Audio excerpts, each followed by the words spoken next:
Okay, so we got to clean up around site here. We have piles of dirt here. Just get everything kind of graded down. We got to scratch that gunite out over here so they can get a drain in here. This pipe needs to be connected in here, and we should make some sort of T that comes out beyond this orange line that we can also then add in pipe from drainage that's coming over at the roof structure over here. I am like finishing it. Over here, we got to dig out on this side of the footer. We got to dig down like an 18-inch, 12 or 18 by 18 or 12 by 12 area to make this footer extend over a little bit. It doesn't have to be round, but I do want to get it down, as close to that 3 foot as we can, and maybe even drill some rebar into the footer there. 1 footer, 2 footer, and then this back footer, same thing. We don't care about this footer in the middle in between the other two. So we need to dig those 1, 2, 3. Just make those wider now because we made the building wider. Get this whole area in here graded and cleaned up, then leave the footer area exposed. Obviously get pressure back on our pipes.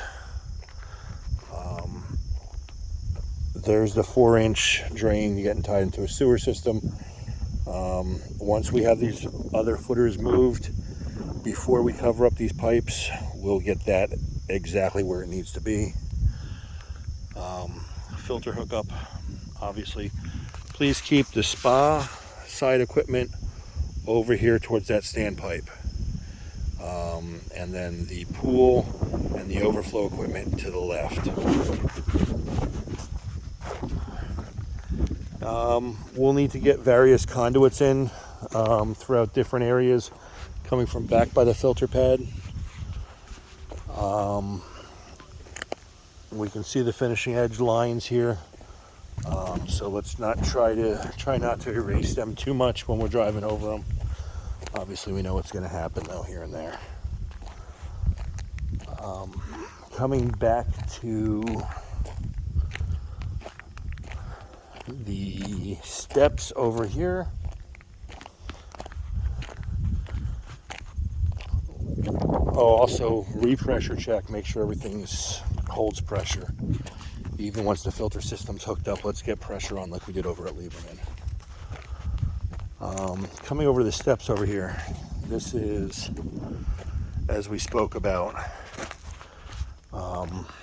that black little dot right there on the rebar. We got to be 8 inches below that dot for grade around. Trim these steps up to follow the paint.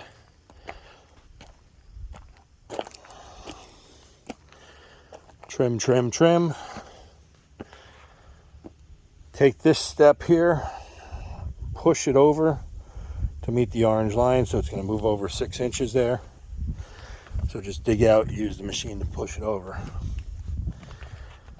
This step here, we are going to rotate it so that it is parallel with the rest of the steps in line here.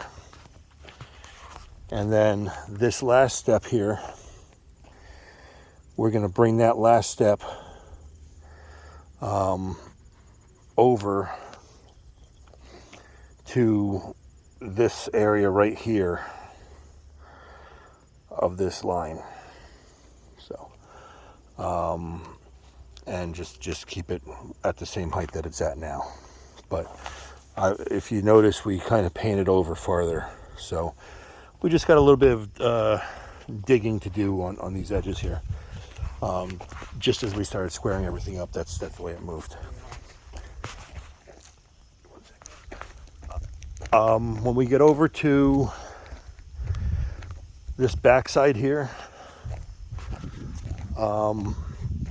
We just got to get a trench coming from that far wall all the way through over to here. These pipes can be used for access for all conduit and low voltage.